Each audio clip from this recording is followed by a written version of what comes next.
غیرت کا معاملہ قسط نمبر 5 یہاں سے شروع ہو چکی ہے۔ جناب، میری گھر والی کو شک ہوا کہ میں نے سگریٹ پینا شروع کر دی ہے۔ بڑی مشکل سے میں نے اپنی پوزیشن صاف کی ہے۔ وہ لمحے بھر کو سانس لینے کے لیے رکا، پھر اضافہ کرتے ہوئے بولا، اب آپ دیکھ لیں کہ سگریٹ کے اس پیکٹ کی کیا اہمیت ہو سکتی ہے۔ موجودہ کیس میں ممکن ہے اسی کی مدد سے ہم قاتل کا سراغ لگانے میں کامیاب ہو جائیں۔ میں نے اس کمرے میں بھی استعمال شدہ سگریٹ کے چند ٹوٹے پڑے دیکھے تھے جہاں شاہدہ کی لاش پائی گئی تھی، لیکن مجھے یاد نہیں کہ وہ ٹکڑے ہتھوڑا مارکا سگریٹ ہی کے تھے یا کسی اور برانڈ کے۔ بہرحال یہ صورت میں ایک اہم اشارہ تھا کہ اگر عارف سگریٹ نوشی نہ کرتا ہو یا کم از کم وہ ہتھوڑا مارکا سگریٹ نہ پیتا ہو تو یہ سوچا جا سکتا ہے کہ اس گھر میں کوئی ایسا شخص آیا تھا جو ہتھوڑا مارکا سگریٹ پینے کا عادی تھا اور اس نے وہاں کچھ وقت بھی گزارا تھا۔ ٹھیک ہے شاہ جی، میں نے فوکوسون کے پیکٹ کو اپنی میز کی دراز میں رکھتے ہوئے کہا، میں اس پر ریسرچ کرتا ہوں، آپ فوراً چک عمر روانہ ہو جائیں۔ وہ منت آمیز لہجے میں بولا، ملک صاحب، میں نے اپنے تعین گھر والی کو یہ یقین دلانے کی کوشش کی ہے کہ میں سگریٹ نوشی نہیں کرتا، لیکن اس نے مجھے دھمکی بھی دی ہے کہ وہ اس امر کی تصدیق آپ سے بھی کرے گی، اس لیے آپ سے درخواست ہے کہ اگر وہ میری غیر موجودگی میں ادھر آئے تو آپ اس کی اچھی طرح تسلی کر دیں۔ آپ بے فکر ہو جاؤ شاہ جی، میں نے ٹھہرے ہوئے لہجے میں کہا، میں آپ کے گھریلو تھانے دار کو اچھی طرح سمجھا دوں گا۔ وہ میرا شکریہ ادا کر کے رخصت ہو گیا۔ میں مزید 1 گھنٹے تک تھانے میں موجود رہ کر روزمرہ کے اہم امور نپٹاتا رہا، پھر ایک ضروری سوچ کے تحت تھانے سے نکل آیا۔ میری منزل عارف کا گھر تھی۔ کانسٹیبل وسیم کو نگرانی کرتے ہوئے میں نے دور ہی سے دیکھ لیا تھا۔ جب میں نے عارف کے دروازے پر لگے ہوئے سرکاری تالے میں چابی گھمائی تو وسیم میرے قریب آ گیا۔ ہم دونوں ایک ساتھ گھر میں داخل ہوئے۔ میں نے گہری سنجیدگی سے پوچھا، وسیم صاحب خیریت تو ہے نا؟ جی ملک صاحب، ابھی تک تو سب ٹھیک ٹھاک ہے۔ کسی شخص نے ادھر آنے یا غیر قانونی طور پر گھر میں داخل ہونے کی کوشش نہیں کی اور نہ ہی عارف کی واپسی ہوئی ہے۔ شاباش، میں نے اسے سراہنے والے انداز میں کہا۔ بس 1 دن کی ڈیوٹی اور ہے، میں کل صبح تمہیں واپس بلا لوں گا۔ مجھے امید ہے جب تک اس کیس کا نیا کنارے لگ جائے گی۔ میں نے کانسٹیبل سے باتیں کرنے کے دوران گھر کے پچھلے حصے میں بنے ہوئے دونوں کمروں کا جائزہ بھی لے لیا۔ لاش والے کمرے میں میری توجہ تمام تر استعمال شدہ سگریٹ کے ٹکڑوں پر ہی رہی۔ یہ دیکھ کر میں نے خاصی تقویت محسوس کی کہ وہ تمام تر ٹکڑے فوکس آن المعروف ہتھوڑا مارکا سگریٹ ہی کے تھے۔ گزشتہ روز میں ساتھ والے کمرے کا تفصیلی معائنہ نہیں کر سکا تھا۔ اب میں نے اس کا بھی جائزہ لیا۔ مذکورہ کمرہ اسٹور روم کا نقشہ پیش کر رہا تھا۔ ایک جانب دیوار کے ساتھ لکڑی کے ایک بڑے تخت پر نیچے سے اوپر تک بستر رکھے تھے۔ وہ کم از کم نصف درجن افراد کے استعمال کے لیے لحاف اور گدے تھے۔ اتنی ہی تعداد میں تکیے اور چادریں بھی تھیں۔ میری سمجھ میں نہ آیا کہ 2 افراد کی اس مختصر سی فیملی کو اتنے اوڑھنے اور بچھونے کی کیا ضرورت تھی۔ بہرحال دوسری دیوار کے ساتھ 3 ڈرم پہلو بہ پہلو رکھے ہوئے تھے۔ 3.5-4 فٹ اونچے نیلے رنگ کے 2 پلاسٹک کے ڈرم دراصل کسی ٹیکسٹائل کیمیکل کے لیے استعمال ہوتے تھے، لیکن بعد ازاں لوگ انہیں دھو مانج کر استعمال کر لیتے ہیں اور عموماً ان میں اناج اسٹور کیا جاتا تھا۔ میں نے ایسے ڈرم کئی گھروں میں بھی دیکھے تھے۔ میں نے مذکورہ ڈرمز میں سے ایک کا ڈھکن اٹھا کر دیکھا، اس کے اندر مجھے گندم بھری ہوئی نظر آئی۔ میں سمجھ گیا باقی 2 ڈرمز میں بھی آٹا اور چاول کا ذخیرہ ہوگا۔ میں ڈرمز کو چھوڑ کر دیگر اشیاء کی جانب متوجہ ہو گیا، لیکن وہاں پر کوئی بھی ایسی چیز دکھائی نہ دی جو اس کیس میں کسی طرح بھی معاون ثابت ہوتی۔ میں نے دونوں کمروں کو دوبارہ لاک کیا اور گھر کے صحن میں آ گیا۔ اس دوران وسیم مسلسل میرے ساتھ رہا تھا، لیکن اس نے مجھ سے کوئی سوال نہیں کیا تھا۔ میں اسے چند نئی ہدایات دینے کے بعد واپس آ گیا۔ اس وقت میرے ذہن میں صرف ایک ہی سوال گونج رہا تھا اور وہ یہ کہ آیا عارف سگریٹ نوشی کا عادی تھا یا نہیں، اور اگر وہ سگریٹ پیتا تھا تو کون سی برانڈ؟ اس سوال کا تسلی بخش جواب تو یا تو شاہدہ دے سکتی تھی اور یا پھر یوسف حلوائی۔ شاہدہ کسی سوال اور جواب کے قابل نہیں رہی تھی، لہٰذا میرے قدم بے اختیار یوسف حلوائی کی دکان کی طرف لے گئے۔ یوسف نے ابھی دکان کھولی تھی اور شوکیس میں مٹھائی کے تھال سیٹ کر رہا تھا۔ اس وقت وہ تہہ بند اور بنیان میں ملبوس تھا۔ مجھ پر نظر پڑتے ہوئے وہ استقبالیہ انداز میں آگے بڑھا، آئیں جی بسم اللہ۔ اس کے ساتھ اس نے جھاڑن نما ایک کپڑے سے اسٹول کو صاف کر کے میرے سامنے رکھتے ہوئے کہا، تشریف رکھیں جناب۔ میں نے یوسف کی آنکھوں میں دیکھتے ہوئے کہا، کوئی تکلف نہ کرو، میں یہاں تشریف رکھنے نہیں آیا، ادھر سے گزر رہا تھا، سوچا تمہاری دکان ہی دیکھ لوں، کیا پتہ کبھی مٹھائی لینے کے لیے آنا پڑے۔ جناب کمال کرتے ہیں آپ بھی، وہ چور نظروں سے دکان کے اندرونی حصے کی جانب دیکھتے ہوئے بولا، آپ کو زحمت کرنے کی بھلا کیا ضرورت ہے، آپ اشارہ کر دیں، مٹھائی تھانے میں آپ کی میز پر پہنچ جائے گی۔ وہ لمحے بھر کے رکا، پھر رازدانہ انداز میں بولا، آج میں تازہ میسو پاک بنانے والا ہوں، اگر آپ کا حکم ہو تو سیر 2 سیر بھجوا دیتا ہوں۔ میں جب اس کی دکان پر پہنچا تھا تو مجھے ویلکم کہنے سے پہلے بھی اس نے کونکھیوں سے دکان کے اندر جھانکا تھا۔ ایک مرتبہ پھر اس نے یہی حرکت کی تو میں کھٹک گیا، تاہم معقول لہجے میں اس کے استفسار کا جواب دیتے ہوئے کہا، تمہیں سیر 2 سیر مٹھائی اٹھا کر تھانے لانے کی ضرورت نہیں یوسف، مجھے جب ضرورت ہوگی تو میں خود تمہاری دکان سے منگوا لوں گا۔ ایک لمحے کا توقف کر کے میں نے بے ساختہ اس سے پوچھ لیا، یہ تم بار بار چور نظروں سے دکان کے اندر کیا دیکھ رہے ہو؟ وہ کھسیانی ہنستے ہوئے بولا، وہ جی دراصل بات یہ ہے کہ آپ کے آنے سے پہلے میں سگریٹ پی رہا تھا، کیا کروں، جب تک ایک آدھ سگریٹ نہ پھونک لوں دماغ کام ہی نہیں کرتا۔ آپ کو دیکھ کر میں نے آدھ جلا سگریٹ جلا کر اندر رکھ دیا تھا، اب بار بار ادھر دھیان جاتا ہے کہ کسی شے میں آگ نہ لگ جائے۔ تم وہ فوراً سگریٹ اٹھا لاؤ، میں نے توہمانہ انداز میں کہا، باقی باتیں بعد میں بھی ہو سکتی ہیں۔ اس نے پلک جھپکنے میں میرے حکم کی تعمیل کر دی۔ وہ واپس آیا تو اس کی انگلیوں میں آدھ جلا سگریٹ دیکھ کر میں نے پوچھا، تم کون سا سگریٹ پیتے ہو؟ اس نے سگریٹ کے ٹوٹے کو زمین پر پھینکا اور پھر جوتے کے نیچے مسلتے ہوئے سادگی سے کہا، کم خرچ بالا نشیں۔ کیا یہ کوئی نیا سگریٹ آیا ہے؟ میں نے آنکھیں سکیڑ کر حیرت سے اسے دیکھا۔ وہ نہیں جناب، وہ جلدی سے بولا، میں ہتھوڑا مارکا سگریٹ کی بات کر رہا ہوں۔ ہتھوڑا مارکا کے الفاظ نے میری سوچ پر ایک ضرب سی لگا دی۔ میں نے گمبھیر لہجے میں کہا، یوسف تم کتنے عرصے سے سگریٹ پی رہے ہو؟ اس شے سے دوستی کیے تو جناب 8-10 سال ہو گئے ہیں۔ وہ ٹٹولتی ہوئی نظروں سے مجھے دیکھتے ہوئے بولا، اس دوران میں کئی مارکا سگریٹ ٹیسٹ کیے ہیں، مثلاً بگلا مارکا، تارا مارکا، لالٹین مارکا، کینچی مارکا، کون سا مارکا ہے جو میں نے ٹرائی نہ کیا ہو؟ آخر کار ہتھوڑا مارکا پر آ کر رک گیا ہوں۔ پچھلے 2 سال سے میں یہی سگریٹ پی رہا ہوں۔ اور میں نے غلط نہیں کہا جناب، یہ سگریٹ واقعی کم خرچ بالا نشیں ہے۔ یہ 50-60 سال پہلے استعمال ہونے والے عوامی سگریٹ برانڈ ہیں اور آج کل ان میں سے کوئی بھی کہیں نظر نہیں آتا ہے، اس لیے سگریٹ کے اس تذکرے کو کہانی کی ضرورت نہ سمجھا جائے۔ میں سگریٹ بنانے والی کمپنی کے لیے اشتہار بازی ہرگز نہیں کر رہا ہوں۔ میں نے یوسف سے پوچھا، تم روزانہ کتنے سگریٹ پی لیتے ہو؟ بس جی 1 ڈبی ختم کر لیتا ہوں۔ 1 ڈبی یعنی 10 سگریٹ، میں نے پرسوچ انداز میں کہا۔ پھر اس کی دکان کے برابر واقع تکے کباب کی بند دکان کی جانب اشارہ کرتے ہوئے پوچھا، اور یہ تمہارا ستیلا بھگوڑا بھائی کتنے سگریٹ پھونک لیتا ہے؟ وہ فوراً سے پیشتر سمجھ گیا کہ میرا اشارہ شاہدہ کے شوہر عارف کی جانب تھا۔ نفی میں گردن ہلاتے اس نے بتایا، یہ عارف تو سگریٹ نوشی کے سخت خلاف ہے، ہر وقت مجھے بھی نصیحتیں کرتا رہتا ہے کہ میں سگریٹ پینا چھوڑ دوں ورنہ مجھے ٹی بی ہو جائے گی، لیکن میں اس کی باتیں سن کر ہنستا ہوں۔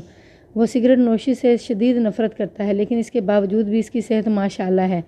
وہ چہرے ہی سے صدیوں کا بیمار نظر آتا ہے، اور میں دیکھ لیں جناب آپ کے سامنے ہوں، ہٹا کٹا اور صحت مند۔ اس زمانے میں دل کی بیماریوں کا ذکر بہت کم سننے میں آتا تھا، اور کینسر کا نام تو شاید ہی کسی نے سنا ہو، چنانچہ سگریٹ پینے والوں کو ٹی بی اور کھانسی سے ڈرایا جاتا تھا۔ تاہم آج کا چال چلن بالکل مختلف ہے۔ وہ سادہ منافقت سے پاک زمانے گزر گیا۔ آج کل سب سے زیادہ رنگین اور سنگین اشتہار بازی سگریٹ کی ہی دیکھنے میں آتی ہے۔ آپ ان اشتہاروں کو توبہ شکن کہیں تو کچھ غلط نہیں ہوگا۔ وزارت صحت صرف یہ کہہ کر اپنے ضمیر کو مطمئن کر لیتی ہے، سگریٹ نوشی مضر صحت ہے، یہ کینسر اور دل کی بیماریوں کا باعث ہے۔ اللہ اللہ خیر صلاح۔ میں نے یوسف کی طرف دیکھتے ہوئے کہا، کیا واقعی عارف سگریٹ نہیں پیتا؟ میں بالکل سچ کہہ رہا ہوں ملک صاحب۔ وہ چکنا نظروں سے مجھے دیکھنے لگا۔ اچھا، مجھے تو لگا تھا وہ سگریٹ نوشی کرتا ہے، آپ کو کس بات سے ایسے لگا؟ اس کا چونکنا تشویش میں بدل گیا۔ یہ بات آپ کو کس نے بتائی ہے؟ میں نے اس کی آنکھوں میں دیکھتے ہوئے خیال انگیز لہجے میں کہا، بتائی تو کسی نے بھی نہیں، مجھے یاد پڑتا ہے میں نے اپنی آنکھوں سے دیکھا تھا۔ سوال ہی پیدا نہیں ہوتا، وہ تیز آواز میں بولا، آپ نے کب اور کہاں عارف کو سگریٹ پیتے دیکھا ہے؟ میں نے اسے سگریٹ پیتے ہوئے نہیں دیکھا، میں نے ٹھہرے ہوئے لہجے میں کہا، بلکہ کل اس کے گھر میں مجھے جو سگریٹ کے چند ٹوٹے پڑے نظر آئے تھے، اگر عارف واقعی سگریٹ سے نفرت کرتا ہے تو پھر مجھے یہ معلوم کرنا ہوگا کہ اس کے گھر میں بیٹھ کر سگریٹ کس نے پیے تھے۔ مجھے یقین ہے اس طرح میں شاہدہ کے قاتل تک پہنچ جاؤں گا۔ میں نے یوسف حلوائی کی چہرے کی رنگت کو بدلتے ہوئے فوراً محسوس کر لیا۔ تاثرات کی اس تبدیلی میں خوف اور تشویش کا عنصر نمایاں تھا، اور اس بات نے مجھے بری طرح چونکا دیا۔ یہ نقطۂ غور و نظر اور فکر کی دعوت دیتا تھا کہ عارف کے گھر میں پائے جانے والے سگریٹ کے ٹکڑوں نے یوسف حلوائی کو اتنا زیادہ بے چین کیوں کر دیا تھا۔ میری چھٹی حس نے اسی لمحے کسی بڑی گڑبڑ کی نشاندہی کر دی، لیکن حقیقت کی تہہ تک پہنچنے کے لیے میں نے اپنی سوچ اور محسوسات کو چہرے سے ظاہر نہیں ہونے دیا، اور تجربہ کار کھوتی ہوئی نظروں سے اسے ایک ٹک گھورتا چلا گیا۔ اس نے مجھ سے پوچھا، ملک صاحب آپ نے عارف کے گھر میں سگریٹ کے جو ٹکڑے پڑے دیکھے ہیں وہ کس برانڈ کے تھے؟ یہ سوال کہیں اس کے بہت اندر سے آیا تھا، جیسے سگریٹ کے برانڈ کے بارے میں جاننا اس کے لیے زندگی موت کا مسئلہ ہو۔ میں نے سگریٹ والے معاملے میں اس کی تشویش آمیز دلچسپی دیکھی تو عام لہجے میں کہا، او جی لعنت بھیجو سگریٹ کے برانڈ پر، یہ کوئی اتنی خاص بات نہیں ہے، یہ تو تمہاری سگریٹ نوشی سے عارف کا تذکرہ نکل آیا اور میں تم سے پوچھتا چلا گیا، اس کے گھر میں کوئی سے بھی سگریٹ پڑے ہوں، ہمیں اس سے کیا؟ یہ بھی تو ہو سکتا ہے۔ میں نے رازدانہ انداز میں جملہ ادھورا چھوڑا، اضافہ کرتے ہوئے کہا کہ عارف تمہارے سامنے سگریٹ کی برائی کرتا ہو اور گھر میں چھپ چھپ کر سگریٹ پیتا ہو، انسان کو وہ سمجھنا بہت مشکل کام ہے یوسف۔ ہاں یہ تو آپ بالکل ٹھیک کہہ رہے ہیں، وہ میں نے خیز انداز میں گردن ہلاتے ہوئے بولا، اور ظاہر یہی کر رہا تھا جیسے میری وضاحت سے مطمئن ہو گیا ہو، لیکن مجھے یہ بھی بخوبی اندازہ تھا کہ وہ اندر سے بری طرح بے چین ہے۔ یوسف کی بے چینی، بے قراری اور انتشار مجھے انتہا تک سوچنے پر مجبور کر رہی تھی، اور اس صورتحال میں عارف کے پڑوسی صداقت علی کے یہ الفاظ میری سماعت میں گونج رہے تھے، تھانے دار صاحب، یوسف بھی شاہدہ کے لیے ایک نامحرم ہی ہے، عارف کی غیر موجودگی میں چوری چھپے شاہدہ سے اس کی ملاقاتوں کو نظر انداز نہیں کیا جا سکتا۔ میں نے اسی لمحے فیصلہ کر لیا کہ یوسف حلوائی کو چیک کرنے کے لیے میں نفسیاتی طریقہ کار اختیار کروں گا۔ اگر وہ کسی بھی زاویے سے شاہدہ والے معاملے میں ملوث ہے تو میرے نفسیاتی جال سے بچ نہیں سکے گا۔ میں نے اسے مطمئن و بے خبر رکھنے کے لیے سرسری انداز میں کہا، یوسف، عارف کی سگریٹ بلکہ خفیہ سگریٹ نوشی سے پریشان ہونے کی ضرورت نہیں، میں کل صبح تمہارے ساتھ اس کے گھر جاؤں گا، پھر تم اپنی آنکھوں سے دیکھ لینا وہ چھپ چھپ کر کون سے برانڈ کے سگریٹ پیا کرتا تھا۔ وہ تجویز دینے والے انداز میں بولا، میں اس وقت فارغ ہوں، اگر آپ کہیں تو ہم ابھی عارف کے گھر جا کر دیکھ لیتے ہیں۔ اس کی حد سے زیادہ بڑھتی ہوئی دلچسپی میرے شک کو یقین میں بدلنے کا باعث بن رہی تھی۔ میں نے اپنے چہرے کے تاثرات کو قابو میں رکھتے ہوئے کہا، اس وقت تم فارغ ہوگے، لیکن میں ہرگز نہیں ہوں، آج ایک اہم معاملے میں سارا دن تھانے میں میری موجودگی بہت ضروری ہے۔ وہ قدرے مطمئن ہوا کہ میں آج کا پورا دن تھانے میں گزارنے والا ہوں، پوچھنے لگا، تھانے دار صاحب، شاہدہ کی لاش کب تک ہسپتال سے واپس آئے گی؟ عارف کا تو ابھی تک کچھ پتہ نہیں، اس کے کفن دفن کا بندوبست مجھے ہی کرنا ہوگا، اس لیے پوچھ رہا ہوں۔ میں نے اسے بے خبر رکھنے کے لیے دانستہ جھوٹ بولا، میرے خیال میں شاہدہ کی لاش کل صبح ہی یہاں پہنچے گی، اس کے بعد تمہاری مرضی پر منحصر ہوگا کہ تم اس کی تجہیز و تفقین کا بندوبست اس کے گھر پر کرتے ہو یا اپنے گھر پر۔ وہ پرسوچ انداز میں بولا، لاش ہسپتال سے آ جائے تو پھر ہی کوئی بہتر فیصلہ کیا جا سکتا ہے، لاش کے حوالے سے کوئی حتمی فیصلہ کرنے سے پہلے تمہیں فوری طور پر اپنی دکان بند کرنے کا فیصلہ کرنا چاہیے یوسف، میں نے سرزنش کرنے والے انداز میں کہا۔ عارف ستیلا ہی صحیح، لیکن شاہدہ پھر بھی تمہاری بھابھی تھی، کم از کم اس کے سوئم تک تو تمہیں دکان نہیں کھولنی چاہیے۔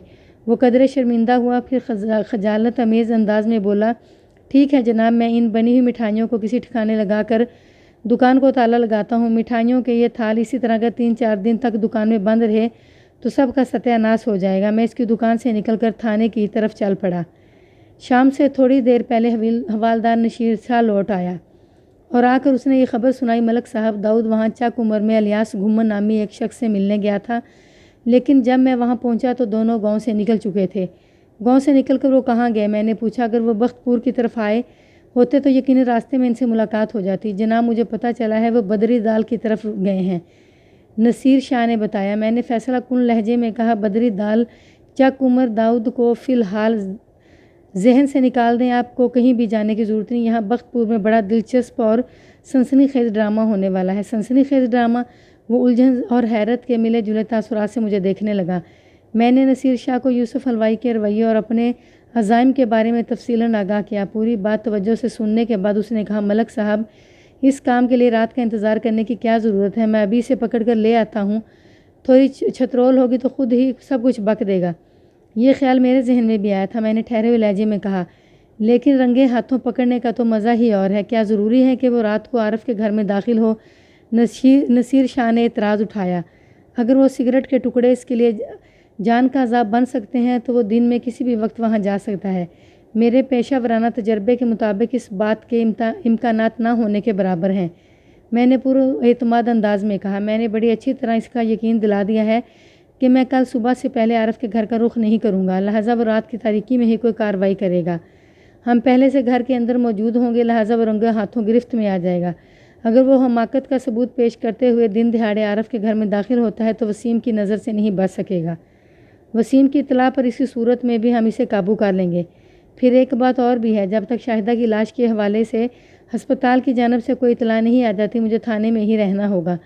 ملک صاحب، وہ ندامت آمیز انداز میں اپنی پیشانی کو سہلاتے ہوئے بولا، باتوں باتوں میں آپ کو یہ بتانا ہی بھول گیا کہ چک عمر سے واپسی پر میں ہسپتال سے بھی ہوتے ہوئے آ رہا ہوں، وہاں کی پکی اطلاع یہ ہے کہ کل صبح پوسٹ مارٹم کی ابتدائی رپورٹ کے ساتھ لاش یہاں لائی جائے گی۔ اس کا مطلب ہے آج کی رات ہم بے فکری سے یوسف حلوائی کو اپنے جال میں پھانس سکتے ہیں، میں نے پرسوچ انداز میں کہا۔ پھر اس کے ساتھ ہی یہ اضافہ بھی کر دیا، شاہ صاحب آپ کسی طرح یوسف تک یہ خبر پہنچا دیں کہ لاش کل صبح آ جائے گی، تاکہ وہ اطمینان سے رات کو ہی ہمارے پھیلائے ہوئے جال میں قدم رکھے۔ ٹھیک ہے جناب، یہ میں کر لوں گا، وہ پر یقین لہجے میں بولا۔ دن کا باقی حصہ میں نے یوسف حلوائی کے بارے میں سوچ بچار اور اسے گرفت میں لانے کی پلاننگ کرتے ہوئے گزارا، اور رات کو پوری تیاری کے ساتھ عارف کے گھر پہنچ گیا۔ میرے ساتھ اس مشن میں نصیر شاہ بھی شامل تھا۔ وسیم کو میں نے وہاں سے ہٹا دیا تھا کیونکہ گھر کے اندر ہماری موجودگی کے بعد بیرونی نگرانی کی ضرورت باقی نہیں رہی تھی۔ منصوبے کے مطابق میں اس کمرے میں چھپ کر بیٹھ گیا جہاں سے شاہدہ کی لاش اٹھائی گئی تھی۔ یوسف کی آمد کے زیادہ امکانات اسی کمرے میں تھے۔ حوالدار نصیر شاہ کو میں نے دوسرے کمرے یعنی اسٹور روم میں چھپا کر بٹھا دیا۔ ان دنوں موسم کچھ اس نوعیت کا تھا کہ سرے شام ہی فضا میں خنکی اتر آتی تھی، لہذا کمروں کے اندر چھپ کر بیٹھنا ہمارے لیے چندہ دشوار ثابت نہیں ہوا۔ رات 10 بجے کا وقت ہوگا جب میں نے گھر کے صحن میں کسی شخص کے کودنے کی مخصوص آواز سنی۔ گویا میرے اندازوں کو 100% درست ثابت کرنے کے لیے یوسف حلوائی نے عارف کے گھر میں انٹری ڈال دی تھی۔ تھوڑی ہی دیر کے بعد مجھے کمرے کا دروازے کے ساتھ خسر پھسر کا احساس ہوا، اور اگلے ہی لمحے دروازہ دھیرے سے کھلا۔ میں ایسی جگہ بیٹھا ہوا تھا کہ باہر سے آنے والا مجھے دیکھ نہیں سکتا تھا، جبکہ میں بآسانی اس کا جائزہ لے سکتا تھا، اور میں نے کھلے ہوئے دروازے میں سے اندھیرے کے باوجود بھی مخصوص قد کاٹ اور جسامت کی بنا پر یوسف حلوائی کو فوراً پہچان لیا۔ وہ محتاط قدموں کے ساتھ کمرے میں داخل ہوا، جیب سے ایک موم بتی نکال کر جلائی اور اس کی روشنی میں کمرے کے فرش پر کچھ تلاش کرنے لگا۔ میں اوٹ میں چھپا بڑی خاموشی سے اس کی کارروائی دیکھتا رہا۔ اس نے ڈھونڈ ڈھانڈ کر ہتھوڑا مار کر سگریٹ کے ٹکڑے جمع کیے، انہیں احتیاط سے جیب میں رکھا اور جلتی ہوئی موم بتی کو ہاتھ میں تھامے کمرے سے باہر نکل گیا۔ یہ اچھا ہوا کہ کمرے سے نکلتے وقت اس نے دروازے کو کنڈی نہیں لگائی تھی، ورنہ میرا کمرے سے باہر آنا مشکل ہو جاتا۔ اب اس کا رخ دوسرے کمرے کی طرف تھا۔ میں نے ٹارچ کو ہاتھ میں لیا، باہر نکل آیا۔ جب میں کمرے سے نکل کر برآمدے میں پہنچا تو اسٹور روم میں داخل ہو چکا تھا۔ میں تیزی سے اس کے سمت لپک گیا۔ اسی لمحے اسٹور روم کے اندر سے ایسی آوازیں ابھریں جیسے 2 افراد میں مڈ بھیڑ ہو گئی ہو۔ یہ مجھے سمجھنے میں ذرا بھی دیر نہ لگی کہ یوسف حلوائی کا حوالدار نصیر شاہ سے ٹکراؤ ہو گیا تھا۔ میں فوراً کمرے کے دروازے پر پہنچا اور ٹارچ کو روشن کر کے اس کی روشنی کمرے کے اندر پھینکی۔ روشنی کے مخصوص دائرے میں مجھے وہ دونوں آپس میں گتھم گتھا نظر آئے۔ حوالدار نے مجھے پکارتے ہوئے بلند آواز میں کہا، ملک صاحب یہ کیس حل ہو گیا، میں نے عارف کی لاش دریافت کر لی ہے۔ عارف کی لاش میرے لہجے میں حد درجہ حیرت سمٹ آئی۔ مگر وہ تو میں نے اس موٹے خبیث کو قابو کر لیا ہے، نصیر شاہ پرجوش لہجے میں بولا۔ اس کو ہتھ کڑی لگائیں، پھر میں آپ کو عارف کی لاش کے بارے میں بتاتا ہوں۔ نصیر شاہ نے گم شدہ عارف کے حوالے سے اتنا بڑا انکشاف کیا تھا کہ میرے ہاتھ پاؤں کسی تیز رفتار مشین کی مانند حرکت میں آ گئے۔ حوالدار نے یوسف کو قابو کرنے کا دعویٰ تو کیا تھا، لیکن میں نے دیکھا کہ وہ پوری طرح اس کی گرفت میں نہیں تھا۔ میں نے آگے بڑھ کر یوسف حلوائی کو ٹھوکروں پر رکھ لیا۔ میرے خوفناک ٹھڈوں اور زناٹے دار تمانچوں نے 1-2 منٹ میں ہی اسے سیدھا کر دیا۔ والدار نے میرے اشارے پر اسے الٹی ہتھ کڑی لگا دی۔ میں نے کہا، شاہ جی اس بدبخت کا انٹرویو تھانے لے جا کر ہی کریں گے، آپ عارف کی لاش کے بارے میں بتائیں۔ وہ بیچارہ، میرا مطلب ہے اس کی لاش ادھر ڈرم کے اندر پڑی ہے۔ حوالدار نے ایک دیوار کے ساتھ پہلو پہ پہلو رکھے 3 ڈرموں کی جانب اشارہ کیا۔ یہ وہی پلاسٹک کے ڈرمز تھے جو میں نے بھی دیکھے تھے، بلکہ ان میں سے ایک کا ڈھکن اٹھا کر میں نے اس کے اندر جھانک کر بھی دیکھا تھا، اور مجھے اس ڈرم میں گندم بھری ہوئی نظر آئی تھی۔ میں نے دوسرے ڈرموں کا جائزہ لیے بغیر ہی یہ فرض کر لیا تھا کہ ان میں چاول اور آٹے کا ذخیرہ ہوگا۔ میں بڑی سرعت سے مذکورہ ڈرموں کی جانب بڑھا تو عقب میں نصیر شاہ کی آواز ابھری۔ وہ اپنی کارروائی کی رپورٹ پیش کر رہا تھا۔ ملک صاحب، اسٹور روم میں چھپ کر بیٹھنے کے دوران میرے ذہن میں یہ خیال آیا کہ کیوں نہ میں ٹارچ جلا کے ایک مرتبہ پھر اس کمرے کا جائزہ لوں۔ یوسف کی آمد سے قبل میرے پاس جو بھی وقت ہے میں اسے استعمال میں لانا چاہتا تھا۔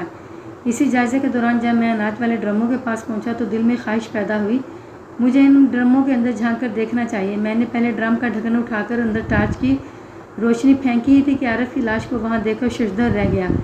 میں آپ کو اس بارے میں بتانے کے لیے کمرے سے باہر نکل ہی رہا تھا کہ یوسف سے ٹکراؤ ہو گیا۔ پھر آپ آ گئے۔ اس کے بعد یہاں جو کچھ بھی ہوا وہ آپ کے سامنے ہے۔ ادھر نصیر شاہ کی وضاحت ختم ہوئی، ادھر میں نے اس کے ڈرم کا ڈھکن اٹھا لیا جس کی جانب اس نے اشارہ کیا تھا، اور پھر میں عارف کی لاش کے دیدار سے محروم نہیں رہا۔ میں نے اس سے پہلے عارف کو کبھی نہیں دیکھا تھا، لیکن میری تسلی کے لیے حوالدار کی گواہی کافی تھی کہ وہ عارف ہی کی لاش تھی۔ اس شور شرابے کے باعث آس پاس کے لوگ بیدار ہو گئے تھے۔ ہمارے دیکھتے دیکھتے کوئی نصف درجن افراد وہاں جمع ہو گئے، جن میں عارف کے دونوں پڑوسی صداقت علی اور ظہور حسین پیش تھے۔ جب انہیں صورتحال سے آگاہ کیا گیا تو وہ نفرت انگیز نظروں سے ہتھ کڑی لگے یوسف حلوائی کو گھورنے لگے۔ میں نے لالٹینوں اور ٹارچوں کی محدود روشنی میں موقع کی کارروائی مکمل کی اور اس وقت ہنگامی بندوبست کر کے عارف کی لاش کو ڈرم سمیت پوسٹ مارٹم کے لیے ہسپتال بھجوا دیا۔ اس کے بعد یوسف حلوائی کو تفتیش کے لیے اپنے ساتھ تھانے لے آیا۔ وہ جس انداز میں جائے وقوع سے گرفتار ہوا تھا، جس حالت میں عارف کی لاش دریافت ہوئی تھی، اس کی روشنی میں یوسف کو کڑی تفتیش سے گزارنا بہت ضروری ہو گیا تھا۔ تھانے پہنچ کر میں نے یوسف سے پوچھا، میں تمہیں صرف 10 منٹ دوں گا سوچنے کے لیے، اس کے بعد تمہارا بیان قلم بند کروں گا۔ یہ آخری موقع ہوگا سچ بولنے کا۔ اگر تم نے کسی چکر بازی میں پڑھ کر یہ سنہری موقع گنوا دیا تو پھر تمہیں تفتیش کے کڑے مراحل سے گزرنا پڑے گا، جہاں تمہاری زبان تو خاموش رہے گی، البتہ بدن کا ایک ایک عضو حلفیہ سچ بولنے پر مجبور ہو جائے گا۔ جناب، آپ مجھے سوچنے کے لیے 10 منٹ بھی نہ دیں۔ وہ ٹھہرے ہوئے بے خوف لہجے میں بولا، میں بغیر سوچے سمجھے اپنا بیان ریکارڈ کرانے کے لیے تیار ہوں، کیونکہ سچ بولنے کے لیے سوچنے کی ضرورت نہیں ہوتی۔ اس کے اعتماد اور ڈائلاگ نے مجھے متاثر کیا۔ میں نے گہری نظروں سے اس کے چہرے کے تاثرات کا جائزہ لیا اور آنکھوں میں آنکھیں ڈال کر تحکمانہ لہجے میں کہا، ٹھیک ہے، شروع ہو جائے۔ اور وہ شروع ہو گیا۔ تھانے دار صاحب، میں نے شروع سے آپ سے تھوڑا جھوٹ بولا تھا، اس خوف سے کہ کہیں آپ مجھے اس کیس میں ملوث نہ کر دیں، اور اب جب کہ ایسا ہو ہی چکا تو میں ذرا سی بھی غلط بیانی نہیں کروں گا۔ آگے فیصلہ آپ کے ہاتھ میں ہے۔ وہ لمحے بھر کو سانس لینے کے لیے رکا، پھر سلسلہ بیان کو جاری رکھتے ہوئے بولا، وقوع کے روز صبح جب میں عارف کے گھر 300 روپے لینے کے لیے پہنچا تو دروازہ خود عارف ہی نے کھولا تھا۔ وہ یہ کہتے ہوئے مجھے اپنے ساتھ اسٹور روم میں لے گیا، میں تمہارا ہی انتظار کر رہا تھا یوسف، اچھا ہوا تم آ گئے ہو۔ میں نے کہا، تم نے بلایا تھا تو مجھے آنا ہی تھا۔ وہ بولا، یوسف تم سمجھ گئے ہوگے کہ میں نے تمہیں 300 روپے دینے کے لیے بلایا ہے۔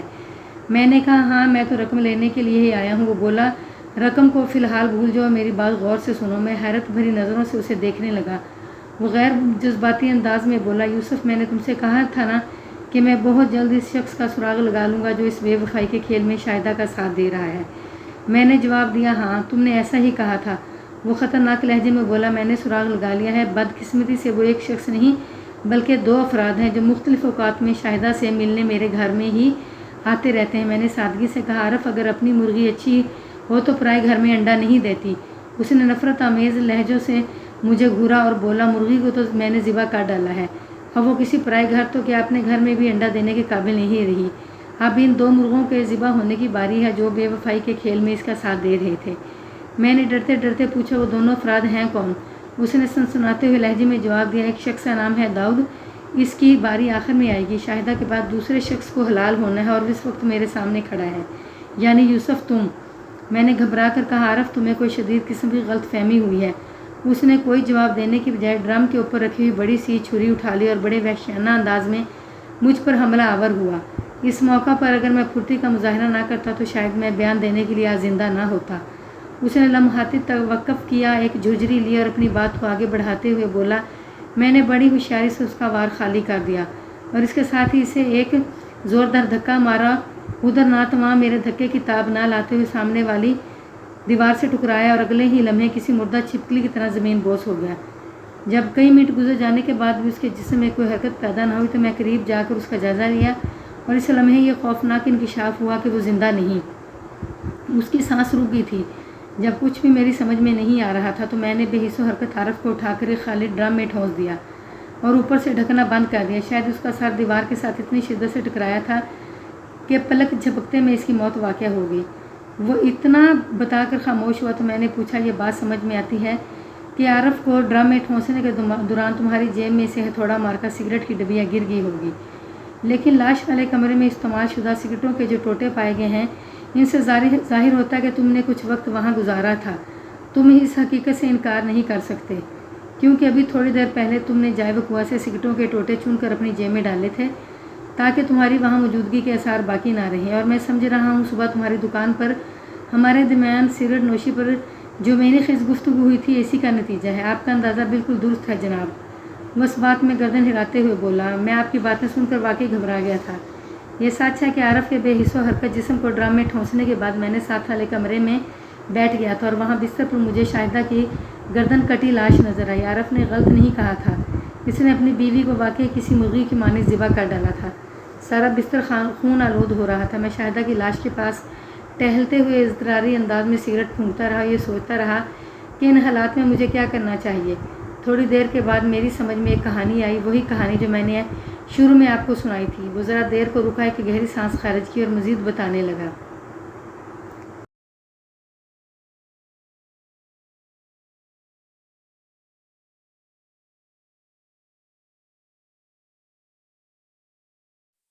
میں نے آلہ قتل یعنی بڑے سائز کی چھری کو باورچی خانے کی 2 چھتری پر اس طرح چھاپ دیا کہ تلاش کے دوران آسانی سے مل جائے، اور ایسا ہوا۔ آپ نے بآسانی آلہ قتل برآمد کر لیا۔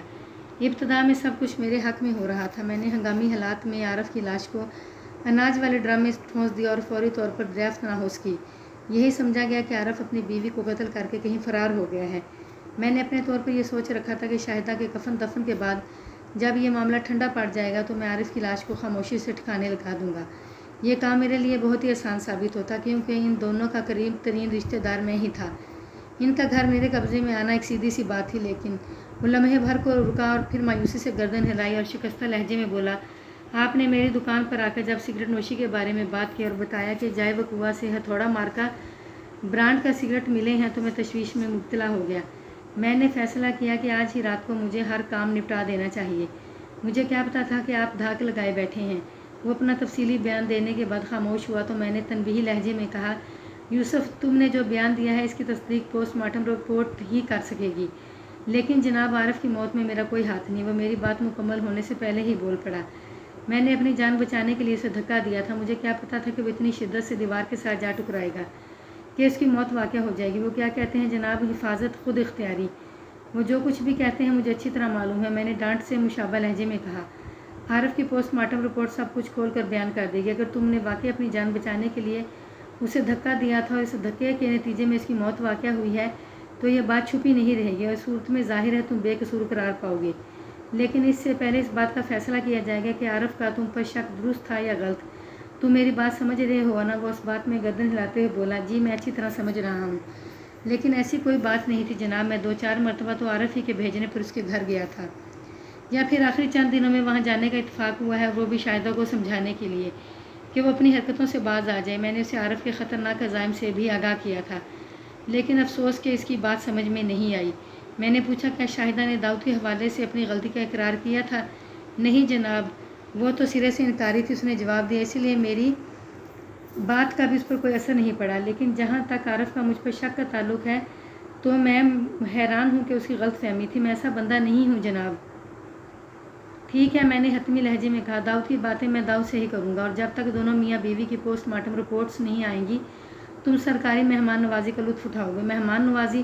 وہ خوفزدہ نظروں سے مجھے دیکھتے ہوئے بولا، لیکن میں نے تو سن رکھا ہے کہ آپ مہمان نوازی کے نام پر تمہارے ساتھ فی الحال ایسا کچھ نہیں ہوگا۔ میں نے اس کی بات پوری ہونے سے پہلے ہی کہہ دیا، جب تک تم قصوروار ثابت نہیں ہو جاتے تم بڑے آرام سے حوالات میں وقت گزار سکتے ہو۔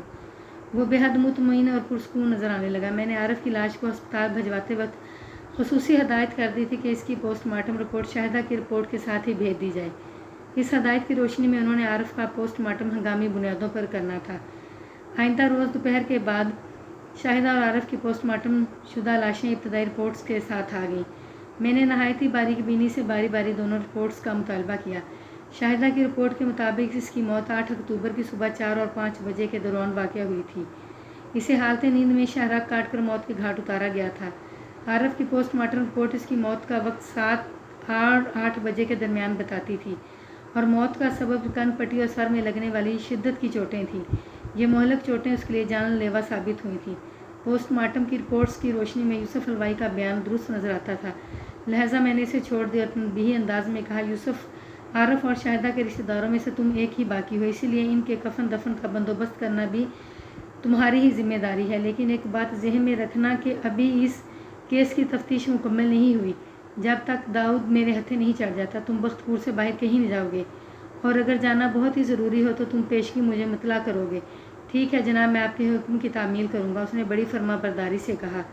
اس جوڑے کی تدفین کے 3 روز بعد میں نے داؤد کو پکڑ لیا۔ وہ بختپور سے چاکومر گیا تھا، پھر وہاں سے کسی الیاس گھومن نامی شخص کے ہمراہ بدری وال پہنچ گیا تھا۔ بدری وال سے مجھے پتہ چلا کہ وہ الیاس گھومن نذیر نامی ایک بندے کے ساتھ موزہ نور چمن چلے گئے تھے۔ داؤد کو میں نے نور چمن سے گرفتار کر لیا۔ جب داؤد کو تفتیش کی چکی میں پیسا گیا تو اس نے شاہدہ کے ساتھ اپنے تعلقات کا اقرار کر لیا۔ میں نے جب اس سے کہا کہ اس کی حرکتوں کے باعث ایک گھر اجڑ گیا تو وہ طنزیہ لہجے میں بولا، تھانے دار صاحب، جو لوگ اپنے گھر اور اس گھر میں بسنے والوں کی جائز ضروریات کا خیال نہیں رکھتے، ان کا انجام ایک دن ایسا ہی ہوتا ہے۔